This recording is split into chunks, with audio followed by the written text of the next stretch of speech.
Assalamualaikum warahmatullahi wabarakatuh. Waalaikumsalam warahmatullahi wabarakatuh. Alhamdulillahi rabbil alamin, wal aqibatu al husna lil muttaqin, wala udwana illa 'alal zalimin. Asyhadu an la ilaha illallah wahdahu la syarika lah, ilahul awwalin wal akhirin. Wa asyhadu anna Muhammadan abduhu wa rasuluh, qaidul mujahidin, qudwatu ghurral muhajjalin. Allahumma salli wa sallim wa barik wa an'im ala sayyidina nabiyina Muhammadin wa ala alihi wa sahbihi ajma'in. Amma ba'd.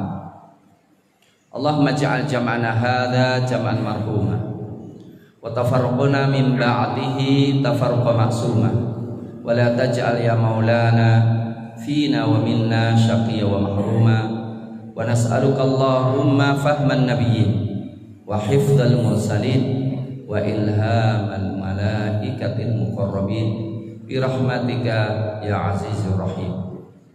Wa ba'du.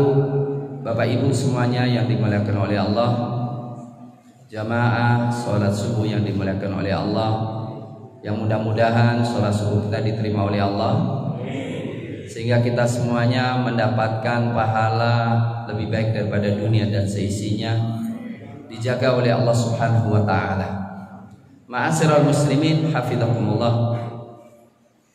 Ada satu kalimat yang sering diungkapkan oleh kita semuanya, yang hari ini perlu kita perdalam dan perlu kita nikmati, yaitu kita semuanya membutuhkan untuk selalu bertambah kebaikan kita.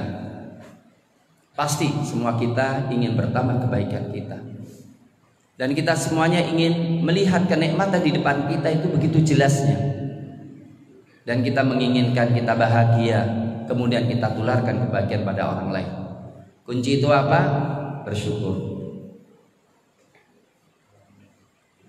Kunci itu adalah bersyukur. La in syakartum la azidannakum wa la in kafartum inna adzabi lasyadid. Jika kalian bersyukur, pasti ku tambahi kalian. Wa la in kafartum, tapi kalau kalian kafir, inna adzabi lasyadid, sesungguhnya azabku sangat keras. Bapak Ibu yang dimuliakan oleh Allah, apa yang baru daripada omongan ini? Memang gak ada yang baru. Gak ada yang baru. Ini kaidah. Kalau kita bersyukur, sanajzis syakirin, kami akan membalas orang-orang yang bersyukur. Wa kana sa'yuhum mashkura, dan adalah usaha mereka itu disyukuri oleh Allah. Bayangkan kalau Allah yang mensyukuri, bagaimana? Dan pertanyaan, sudahkah kita memahami arti syukur? Terutama ada nikmat yang sangat besar yang harus kita pahami benar dan kita rasakan sebagai sebuah nikmat. Ada kenikmatan yang besar yang harus kita rasakan sebuah kenikmatan, yaitu apa? Nikmat Islam. Nikmat Islam. Sudahkah kita merasakan kenikmatan? Sudahkah kita bertambah kebahagiaan dengan Islam ini? Itu pertanyaan besar yang harus kita lontarkan. Islam sebuah kenikmatan yang besar. Bahkan Islam sebuah kenikmatan yang disempurnakan sehingga paling sempurna. Al-yauma akmaltu lakum dinakum wa atmamtu alaikum ni'mati wa raditu lakumul Islam madinah. SK ini turun di waktu akhir Rasulullah SAW berdakwah di Mekah, didatangi bersama 110.000 para sahabat. Turun ayat ini di hari Jumat. Hari ini aku genapkan, al-yauma akmaltu, aku genapkan din kalian, wa atmamtu alaikum ni'mati, dan aku sempurnakan nikmatku atas kalian dan aku ridho Islam sebagai din kalian. Lebih lagi saya ingin mengatakan dalil tentang sekedar kita merengkuh Islam kenikmatan luar biasa. Maka Allah marah ketika seseorang merasa ngasih budi kepada Islam. Coba kalaulah saya tidak jadi pengurus, nggak jalan ini masjid ini. Gara-gara saya masuk Islam, coba Islam jaya. Marah Allah, yamunnuna 'alaika naslamu. Mereka ngundat-ngundat, ngungkit-ngungkit dengan keislaman mereka. Mereka merasa memberikan kenikmatan kepada Islam dengan keislaman mereka. Qul la tamunnu 'alayya islamakum. Jangan kalian sok ngasih kenikmatan kepada Islam. Balillah yamunnu 'alaikum an hadakum lil iman. Tapi Allah lah yang sebetulnya memberikan kenikmatan kepada kalian dengan iman. In kuntum shadiqin, kalau kalian benar. Bapak Ibu yang dimuliakan oleh Allah, kalau kita Islam beneran, kalau kita menggunakan Quran beneran, setiap kita kebahagiaan luar biasa dengan Islam, tampak sekali. Bukankah Allah mengatakan, man amila solihan min dzakarin aw untha wa huwa mu'min falanuhyiyannahu hayatan thayyibah wa lanajziyannahum ajrahum bi ahsani ma kanu ya'malun. Siapa yang beramal soleh dari laki-laki maupun perempuan dan dia beriman, falanuhyiyannahu, sungguh pasti kami hidupkan dia hayatan thayyibah, kehidupan yang baik. Kehidupannya semuanya baik, semua halal, semua membawa kebahagiaan. Pribadi kita masing-masing. Sudahkah kita merasakan hidup nikmat karena Islam? Pertanyaan besar. Minimal hati tenang dalam segala kondisi. Minimal hati tenang dalam kondisi. Duit dunia habis, tenang, tidak terpengaruh. Dalam kondisi mencekam, tenang. Alladzina amanu wa tatma'innu qulubuhum bidzikrillah, ala bidzikrillah tatma'innul qulub. Alladzina amanu, orang-orang yang beriman, wa tatma'innu qulubuhum bidzikrillah, hati mereka tenang dengan mengingat Allah. Ala, ingat lo, ingat lo, ingat lo. Ala, ingat lo. Allah katakan, ingat. Ala bidzikrillah tatma'innul qulub. Hanya dengan mengingat Allah hati itu tenang. Sudahkah hati kita tenang dengan mengingat Allah? Sungguh, ketika kita menggunakan Islam dalam konteks pergaulan sesama kita, pasti yang ada adalah kedamaian, ketulusan, kemesraan, kasih sayang, kepedulian. Itu pasti. Itu pasti. Itu pasti. Allah memanggil orang-orang Yahudi dan orang-orang Nasara. Mestinya kalau kita manggil orang lain, kita sudah merasakan duluan. Masa kita manggil orang lain kita nggak merasakan? Lucu dong. Ya ahlal kitab, qad ja'akum rasuluna yubayyinu lakum katsiran mimma kuntum tukhfuna minal kitab wa ya'fu an katsir. Hai ahlul kitab, telah datang kepada kalian Rasul kami yang menerangkan kebanyakan yang kalian sembunyikan dan mendiamkan banyak yang lain. Qad ja'akum minallahi nur wa kitabun mubin. Telah datang kepada kalian nur, cahaya. Wa kitabun mubin, kitab yang begitu jelas dan nyatanya. Yahdi bihillah, Allah menunjuki dengannya.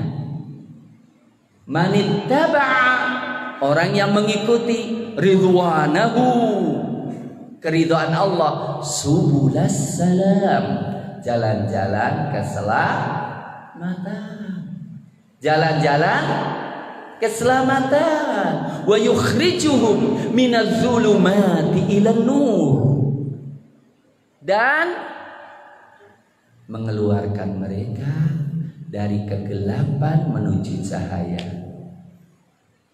Wa yukhrijuhum minadh-dhulumati ilan nur bi'idzni wa yahdihim ila siratim mustaqim, dan menjuluki mereka ke jalan yang lurus. Ini promosi Allah. Ini promosi Allah kepada orang-orang Yahudi dan Nasara. Nih, ayat kitab, kalau kalian masuk apa? Nur, cahaya jelas. Peta dunia itu jelas, Pak. Kitab yang nyata, tidak ada yang samar sama sekali. Ditunjuki ke jalan-jalan kedamaian. Tetangga damai, suami istri damai, anak dan orang tua damai, mertua dengan mantu damai, pemerintah dengan rakyat mesra. Iya, kalau dengan Islam kemesraan luar biasa. Bermitraan kerja tenang, kita tidur nyenyak, gak akan ditipu. Kita beli, gak usah ngeliti banget, pasti orangnya jujur. Itu pasti. Dan mengeluarkan dari kegelapan kesyirikan, kegelapan kemaksiatan, kegelapan kesedihan, kegelapan bencana, menuju cahaya kedamaian, cahaya iman, cahaya Islam, cahaya persaudaraan. Pasti itu kalau kita bersyukur. Apa sih namanya syukur itu? Sedikit. Syukur itu secara bahasa dari kata-kata syakaratid dabbah. Binatang ini syukur, artinya dikasih makanan dikit pun gemuk, sehat. Tampak sekali pengaruh nikmat makanan dalam tubuh binatang itu. Kalau kita bersyukur, tampak melihat kita itu melihat nikmat Allah begitu banyaknya. Melihat Indonesia, melihat nikmat Allah begitu banyak. Karena Indonesia ini adalah milik Allah, karena Indonesia nikmat Allah. Melihat Indonesia, melihat Islam, melihat kedamaian, melihat keagungan, mengingatkan Allah Subhanahu wa ta'ala.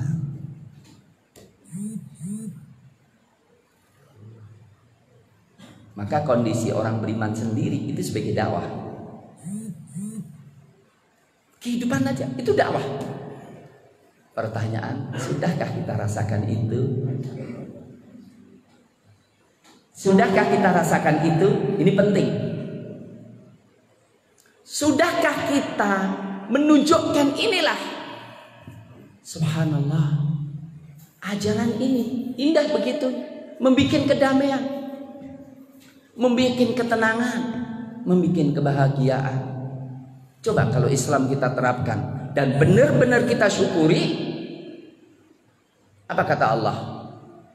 Walau anna ahlal qura amanu wattaqau la fatahna alaihim barakatim minas sama'i wal ard. Kalau penduduk negeri, kalau Indonesia ini beriman dan bertakwa kepada Allah, la fatahna, kami yang membukakan barokah, berkah-berkah yang banyak minas sama, dari langit dan bumi.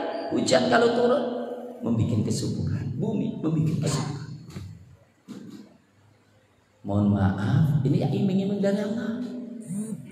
Dan ini pernah terjadi di negeri Sabah. Laqad kana lisabain fi maskanihim ayah jannatani ayyamini wa shimal Kulu min rizqi rabbikum washkurulah. Baldatun thayyibatun wa rabbun ghafur. Negeri sabar. Pertama, kalau kita ingin bersyukur ya, kita jelas peta. Islam itu jelas. Islam itu Bapak Ibu semuanya nikmat sebagai apa? Islam itu sebagai minhaj dan syariah. Sebagai syariah. Sebagai hukum. Halal haram, benar salah, hak batil. Tapi sebagai minhaj, sistem. Sistem itu dipencet satu, jalan semuanya jadi. Harus jelas di panah kita. Harus jelas hukum dan sistem di hati kita, di pikiran kita, dan kita melaksanakan dalam lingkungan kita sehingga orang lain merasa subhanallah Islam indah ya. Sudahkah kita rasakan itu? Pertanyaan, syukur itu lawannya kufur. Syukur itu lawannya kufur. Kalau syukur harus kelihatan dong. Saya ingin tanya, mayoritas kita Islam atau kafir sih sebetulnya? Islam. Mohon maaf, pemimpin-pemimpin di Indonesia ini dan di PR sana itu lebih suka kepada Islam atau kufur? Serius saya tanya nih.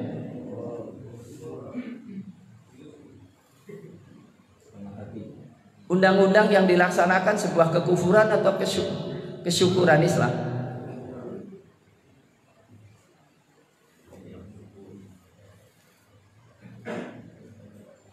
Pemimpinnya lebih cinta bela Islam atau mojokin Islam? Loh, terus gimana? Mohon maaf, saya bicara tentang sunatullah. Saya merasa sedih luar biasa. Saudi. Nauzubillah. Kalau ini terus habis. Sebagai negara dan pemerintah habis. Walaupun buminya Allah warisi, mudah-mudahan diberikan pada yang lainnya. Dekat Mekah Madinah, tarian telanjang, klub-klub, film-film sudah banyak banget. Saudi itu dengan Yahudi udah mesranya luar biasa. Ulama-ulama yang baik habis. Kalau nggak penjara ketakutan dia. Dukungan kepada Yahudi belak-belakan. Saya katakan, Saudi memang bukan kiblat. Saya tidak pernah berkiblat sana. Saya kiblat kepada Quran dan Sunnah, kepada Rasulullah dan para sahabat. Dari Indonesia kira-kira gimana?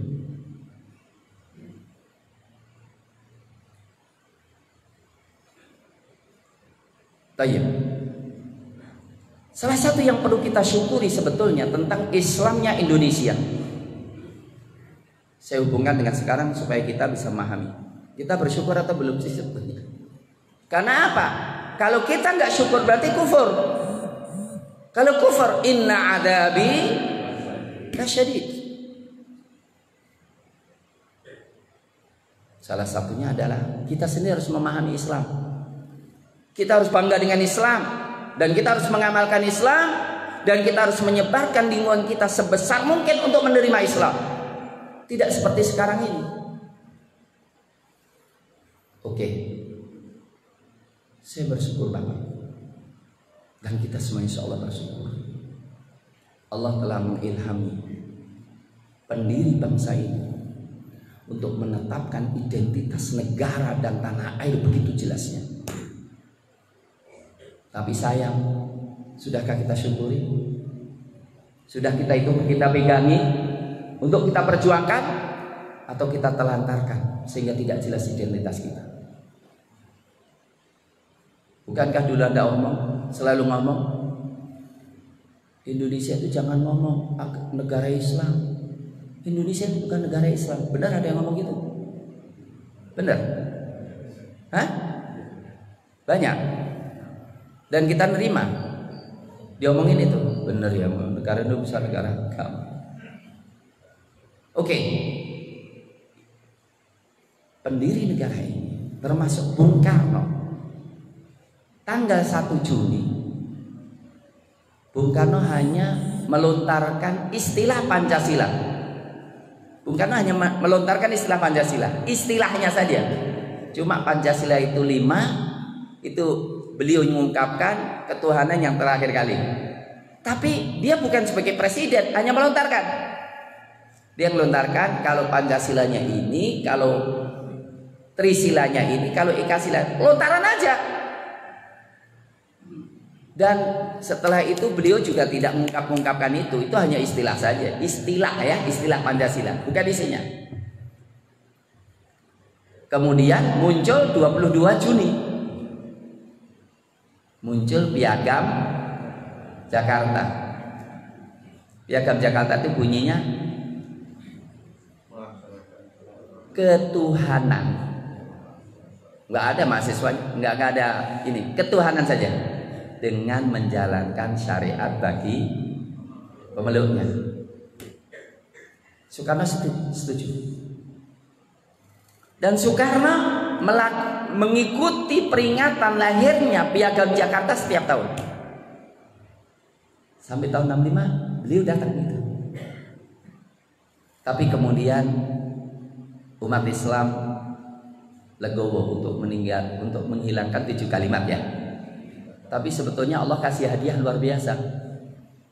7 kalimat dihilangkan, tapi ditambah 1. Ketuhanan yang Maha Esa. Ketika ketuhanan tanpa yang Maha Esa, itu bisa dipahami Indonesia yang penting berketuhanan apa saja. Apa saja. Cuma umat Islam wajib menjalankan syariat. Karena apa? Mayoritas. Maka ketika ketuhanan harus yang maha dengan kewajiban dihilangkan, diganti yang maha esa, bagi saya syukur banget. Karena apa? Ketuhanan yang maha esa menutup Tuhan yang lainnya. Gak ada penafsiran kecuali tauhid. Dan itu kemenangan besar, kemenangan kelima. Karena apa? Yang Kristen silakan hidup, nggak apa-apa. Hindu silakan, kebatinan silakan. Yang penting apa? Negaranya, pemerintahannya harus ditegakkan atas ketuhanan yang Maha Esa, tauhid. Setelah itu pasti menjalankan syariat ya harus, gak usah disebut harus. Itu diterima oleh Soekarno. Tapi karena ditolak atau diusulkan untuk dihilangkan, akhirnya menjadi 18 Agustus ditetapkan seperti dalam pembukaan Undang-Undang Dasar 45. Siapa yang menetapkan? Seluruh pendiri bangsa. Kita harus kenal pendiri bangsa kita. Kita harus terima kasih kepada mereka. Soekarno bagian daripada itu. Dia ketuanya, menetapkan bahwa Undang-Undang Dasar kita adalah Undang-Undang Dasar 45 yang sangat religi, ketuhanan yang Maha Esa. Itu nomor pertama, dan itu menjiwai semuanya. Menjiwai kemanusiaan yang adil dan mustahil ada manusia adil dan beradab kalau tidak bertauhid. Mohon maaf kalau kita sepakat, ayo kita mendirikan Indonesia dengan cara Allah. Tapi kita rumuskan kalimat yang sederhana bisa diterima seluruh bangsa Indonesia. Apa kalimat pertama? Indonesia harus bertauhid. Gimana cara mengungkapnya bahasa enak? Ketuhanan yang Maha Esa. Bagus nggak kira-kira? Hilangkan kalimat Pancasila, hilangkan dulu kalimatnya ya. Maksudnya apa? Coba kita tinggalkan dulu. Indonesia itu berdasarkan ketuhanan yang Maha Esa, tauhid. Bagus nggak? Bagus nggak? Enggak bagus ya. Enggak paham sama sekali. Ini sebab nanti ada kekufuran dari kita yang berkepanjangan sampai kita merasakannya. Yang kedua, Indonesia itu karena ketuhanan yang Maha Esa, maka manusianya semua harus adil dan beradab. Dan tidak mungkin adil dan beradab kecuali dengan tauhid. Dari situlah persatuan Indonesia, ini persatuan di atas kebenaran tauhid. Orang Indonesia semuanya Islam, ya persatuan bisa kalau semuanya beriman dengan tauhid.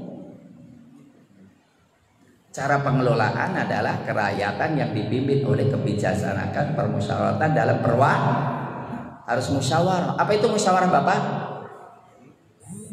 Musyawarah itu apa? Bukan demokrasi. Perhatikan ya. Tidak ada satu ayat konstitusi yang mengatakan Indonesia dikelola dengan demokrasi. Gak ada. Gak ada. Indonesia itu kembali kepada UUD 45 Pancasila, kerakyatan yang dipimpin oleh kebijaksanaan dalam musyawarah itu apa? Musyawarah itu mencari yang terbaik, yang halal, yang wajib, nggak usah diperdebatkan. Yang penting bagaimana dapat halal dan menjalankan yang wajib itu. Yang haram, judi. Itu nggak usah diperdebatkan. Yang diperdebatkan gimana judi nggak berlaku di Indonesia gitu loh. Jangan seperti sekarang ada usulan supaya menormalkan ekonomi, kasino dan togel supaya diresmikan. Ngeri sekali. Nah, ma'asyiral muslimin hafizakumullah, perlu disyukuri nggak ini? Perlu disyukuri nggak? Perlu dipertahankan nggak? Tahu di mana letak ini dalam Islam? Kita harus paham. Ini dalam Islam sangat pokok. Tapi banyak kaum muslimin tidak paham. Coba kita lihat ma'asyiral muslimin. Allah bicara tentang bangunan masjid. Bangunan ini itu ada bangunan di hati pengurusnya dan di dalam anggaran dasarnya, dan ada bangunan fisiknya. Walladzina takhadhu masjidan diraran wa kufran wa tafriqan bainal mu'minin wa irsadan liman haraballahu wa rasulah wa la yahlifunna in aradna illa al-husna wallahu yashhadu innahum la taqum fihi abada. Kalau masjid bangunannya untuk kekufuran, perpecahan, nggak boleh kau sholat di situ. La masjidun ussisa 'alat taqwa. Masjid harus dibangun atas apa? Takwa. Afaman assasa bunyanahu 'ala taqwa minallahi wa ridwan khairun amman assasa bunyanahu 'ala syafa jurfin harin fanhara bi fi nari jahannam. Apakah bangunan yang dibangun atas takwa lebih baik atau dibangun atas pinggiran jurang yang hancur bersama jurang? Maka kalau Allah ingin menghancurkan suatu struktur masyarakat, yang dihancurin apa? Ideologinya. Yang dihancurkan adalah filosofinya. Maka kata Allah, qad makaral ladzina min qablihim fa'atallahu bunyanahum minal qawaid fa kharra 'alaihim saqfu min fawqihim. Mereka telah bikin makar, maka kami hancurkan dari fondasinya dan runtuhlah. Nah, buktinya apa kalau kita itu kufur? Pancasila diobok-obok, kita diam. Betul? Betul? Pertama, kekufuran kita. Kekufuran, tapi saya melihat itu sebuah kesalahan cara berpikir. Pergerakan Islam dulu itu bukan memusuhi orang kafir saja, tapi memusuhi Pancasila dan UUD 45. Benar gak? Ada teriakan Indonesia kafir, Pancasila itu tauhid, UUD 45 tauhid. Sebetulnya yang salah bukan Pancasila dan UUD 45, tapi Binir Muldani dan antek-anteknya memasukkan penguasa dolim ke Indonesia, membuat undang-undang Daud Yusuf dulu itu ke negeri kita, sehingga apa? Kemudian penafsir daripada Pancasila dengan asas tunggal, sehingga terjadi peperangan besar. Kenapa asas tunggal? Kufur segala macamnya. Sebetulnya masalahnya adalah penafsirannya, bukan Pancasilanya. Betul? Betul? Yang terjadi apa? Yang terjadi adalah di hati kaum muslimin Indonesia dia hancurin. Semua dia termasuk Pancasila dan Balma. Gimana bangunnya? Nggak paham. Yang akhirnya apa? Polisi dan tentara ngebuki ulama-ulama dan kaum muslimin karena mereka menjadi musuh Pancasila. Betul? Betul? Cukup lama nggak peperangan itu? Puluhan tahun. Akhirnya apa? Kristen, komunis menggunakan tentara dan polisi ngebuki kaum muslimin. Gebuki kaum muslimin, kan itu musuh Pancasila dan UUD 45. Preman juga menggunakan polisi dan tentara untuk ngebuki ulama karena dituduh memusuhi Pancasila. Mestinya ma'asyiral muslimin kalau katakan Indonesia itu milik kita. Indonesia itu negara religi. Konstitusinya nggak usah kita panjang, konstitusinya jelas. Yang salah itu siapa? Yang salah adalah yang menyelewengkan Pancasila menjadi asas tunggal. Pancasila diselewengkan menjadi asas tunggal. Pancasila diselewengkan menjadi P4. Asas Pancasila diselewengkan menjadi apa? Deradikalisasi. Pancasila diselewengkan menjadi undang-undang, rancangan undang-undang ideologi Pancasila. Yang tadinya 5 katanya diterjemahkan. Loh kok biasanya antara tafsir dan ditafsirkan tuh mestinya kan kalau tafsirnya itu Qur'annya segini, tafsirnya ya setebel gini. Loh masa yang ditafsirkan 5, yang menafsirkan 3. Ketuhanan yang Esa nggak mungkin diartikan menjadi gotong royong. Ini tahu, ini adalah subversi, ini adalah kudeta, ini adalah pemberontakan yang paling keji sepanjang sejarah terhadap ideologi Indonesia. Bener nggak? Kok tegang semuanya sih? Hah? Ini masalah serius atau serius?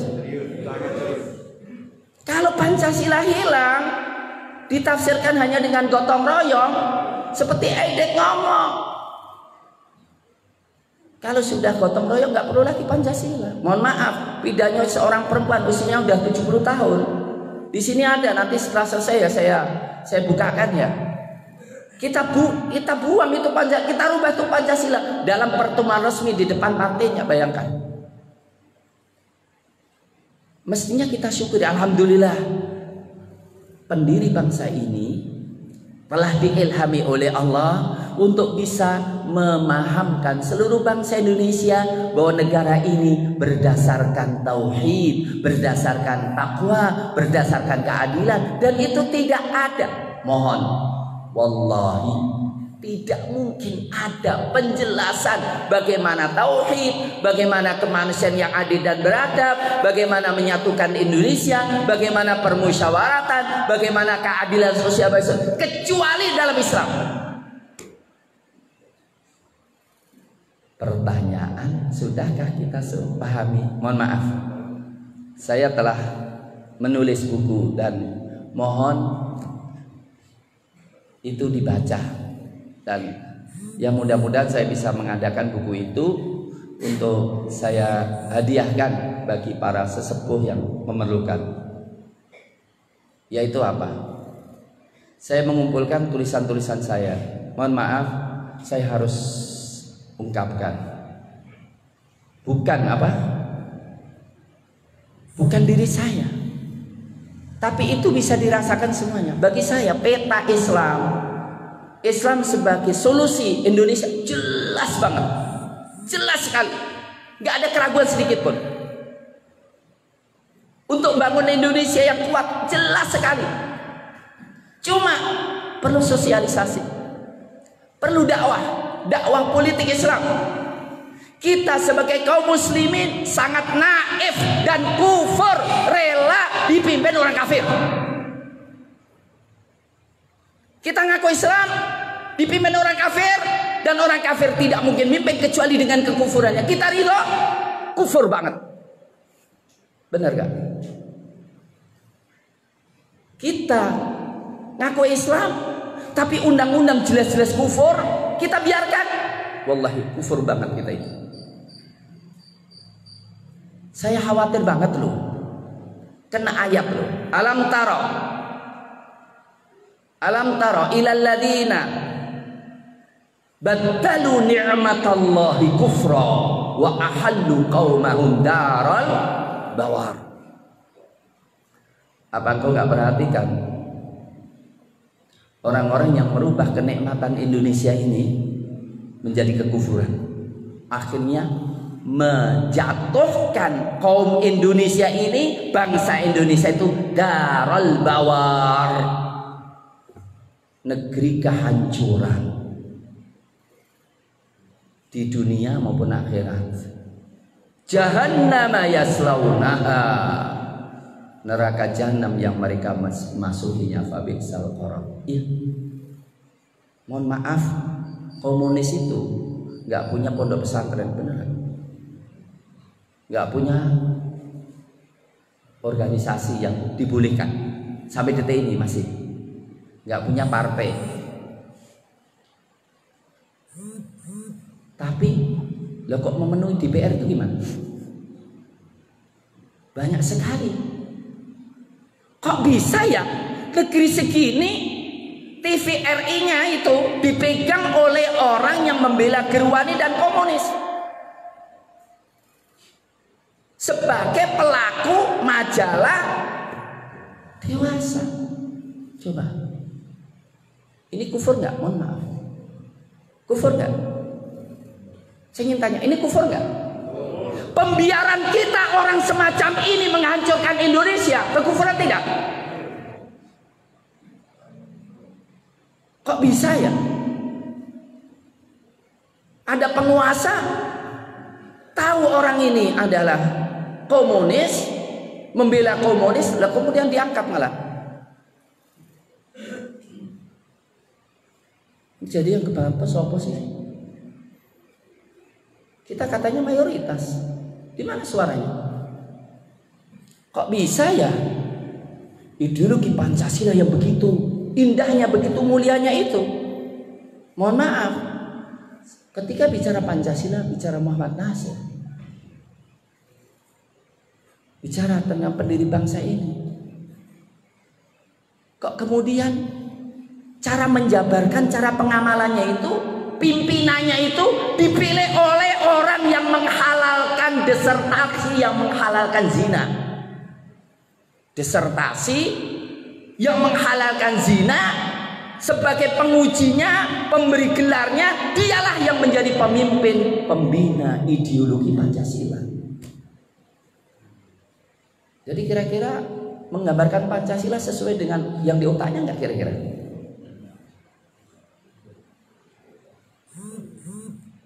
Mohon maaf, ini kekufuran yang paling kufur. Dosa itu ada dosa pribadi dan kolektif. Ini dosa kita. Mohon maaf saya ngomong ini supaya nanti kalau saya mati karena sekarang ini yang mati ini kelihatannya banyak yang muda-muda. 40 ke bawah itu banyak, malah potensinya besar. Kali yang tua nggak usah diomongin ya, udah wajar mati ya. Tapi yang muda-muda ini yang 40 kurang 50 itu potensi matinya gede banget itu. Saya ingin nyatakan ini penting loh, karena ini kekufuran yang paling kufur loh. Kita biarkan negara kita berantakan kayak gini. Coba, saya beberapa hari yang lalu diundang oleh Komisi Penegak Kedaulatan Indonesia itu. Dewan pembinanya adalah Bapak Din Samsudin. Pimpinannya adalah Bapak Dr. Marwan Batubara. Saya diminta untuk ngisi diskusi dengan Dr. Profesor Husnul Mar'i, dengan Profesor Dr. Fasli Jalal. Bicara tentang Undang-undang COVID-19. Beliau ngomong COVID-19 ini ya secara anggaran itu nggak adil gitu ya, nggak adil dan nggak jujur gitu ya. Pendidikan sekian, kesehatan sekian. Profesor Husnul Mar'i bagus, dan saya juga tegaskan, masalahnya bukan ini berapa. Kedoliman yang paling dolim undang-undang COVID-19 itu apa? Bahwa undang-undang itu memberikan kekuasaan mutlak menggunakan 1.000 triliun untuk apa? Tak boleh dikritik, tak boleh dipidanakan apapun. Ini kira-kira dolim nggak? Undang-undang COVID mengamanahkan sekian dikelola, setelah itu apa? New normal. Berarti nggak perlu lagi duit digunakan. Katanya sekian, tapi dokter-dokter teriak-teriak, nggak ada APD, nggak ada ini macamnya. Mohon maaf, ini undang-undang. Belum lagi undang-undang Omnibus, belum lagi undang-undang rancangan undang-undang. Kekufuran demi kekufuran disogokkan kepada kita, dipaksakan. Saya ingin tanya, di mana orang yang memahami Islam? Di mana syukur kita terhadap keindahan Islam? Di mana kita sosialisasi politik Islam? Sehingga apa? Termasuk juga kekufuran partai-partai yang terang-terangan mendukung kebatilan. Karena apa? Dengan kalau nggak dukung nggak dapat apa-apa katanya. Mendukung bukan masalah duit, nggak duit, bener kan? Tapi benar atau salah? Maka siap nggak yang akan datang memenangkan Islam? Politik Islam penting. Karena apa? Islam itu kemenangan kalau sudah ditandatangani sebagai undang-undang dan didukung oleh polisi.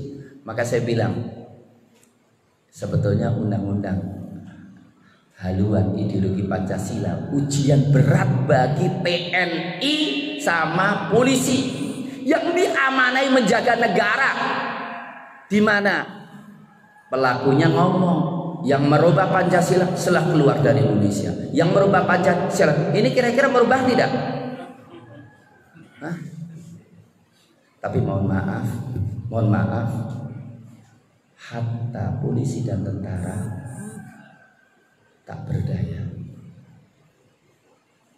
Seorang kolonel itu paling tinggi ya, benar nggak?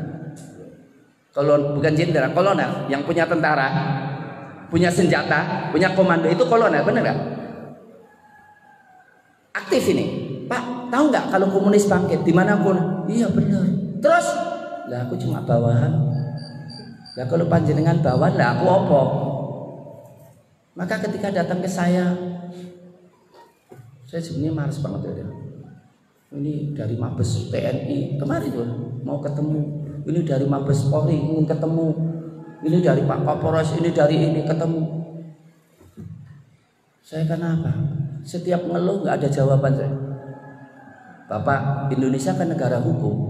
Saya Pak, itu orang bilang yang di penjara, yang dituduh teroris segala macam itu, disodori fotonya, foto saya Pak. Anda tahu namanya ini, Muhammad Muin ini. Tahu nggak? Dia adalah orang yang paling berbahaya di Indonesia. Cuma kami belum ketemu pasalnya untuk jeratnya. Mohon maaf, saya orang yang paling bahaya di Indonesia, tapi belum ketemu pasalnya itu. Kira-kira nyambung nggak? Kalau saya paling berbahaya, mestinya pasalnya banyak dong. Mohon maaf Pak, kalau saya digituin sama rakyat biasa, saya ngadunya kepada Bapak. Tapi kalau yang melakukan ini orang-orang yang kayak begini, saya ngadunya kepada siapa? Saya ngadu kepada Allah aja deh. Bereslah Allah yang beresin semuanya itu. Jadi ma'asyiral muslimin hafizakumullah, saya ingin mengatakan udah selesai ya. Udah katanya sampai suruh, maka saya cuma suruh ke jam berong ya. Sekali lagi, kalau kita mau bersyukur, pahami Islam benar. Silahkan baca buku saya dalam telaah Inna hadzal Qur'an yahdi lillati hiya aqwam. Saya telah terangkan di situ. Kalau ingin bagaimana pendidikan yang menghasilkan penyelesaian masa datang, saya telah menulis sebuah tulisan tentang obsesi saya Ibnu Abbas ke depan. Dan buku itu, tulisan itu ingin saya persembahkan ke seluruh pondok pesantren bahwa ini bukan Ibnu Abbas, tapi adalah idealis Islam. Monggo diterapkan, insya Allah membawa kebahagiaan. Dan kita harus imani, harus kita sebarkan. Orang yang tidak dakwah kufur. Orang yang tidak mensosialisasikan Islam kufur. Karena apa? Kenikmatan dibiarkan begitu saja. Sehingga apa? Kalau mohon maaf, sesuatu yang indah kalau nggak dipasarkan nggak laku, benar kan? Sesuatu yang sangat jelek kayak PKI itu, walaupun tidak apa, tapi laku di mana-mana, benar kan? Karena sebetulnya diam-diam apa? Jadi sekali lagi, syukur kita memahami, mengamalkan, mensosialisasikan. Sudah tidak ada waktu santai lagi. Kita sebarkan supaya orang merasa keindahan Islam. Terima kasih. Assalamualaikum warahmatullahi wabarakatuh.